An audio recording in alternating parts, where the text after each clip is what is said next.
The garland of roses placed over the winners of the winning horse after each Kentucky Derby is one of the sports world's most romantic traditions. The first garland of roses was designed in 1932 by Louisville florist Grace Walker. Prior to that Derby, the roses were often formed into a horseshoe that was then presented to the Derby winner. Continuing a new tradition that started with the 1987 Kentucky Derby, master designers from the national grocery chain Kroger meet in Louisville the day before the Derby to begin the delicate task of creating the garland of roses.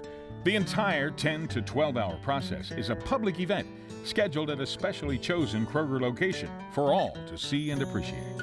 The garland is 122 inches long, 22 inches wide, and weighs approximately 40 pounds. The lining features the Great Seal of the Commonwealth of Kentucky embroidered on one end and Churchill Downs event mark on the other.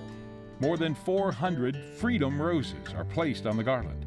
The Freedom Rose, which is a perfect patriotic red, was named shortly after the events of 9/11 in tribute to the victims, their families, and the men and women serving in the armed forces to protect the freedoms of our great nation.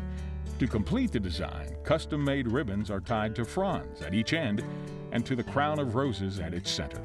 The final step in crafting the garland is to place a crown of roses, greenery, and ribbons at its center, with one rose for each thoroughbred running in that year's Kentucky Derby. A special rose will be placed at the center of the arrangement to symbolize the struggle and heart necessary to reach the Kentucky Derby winner's circle.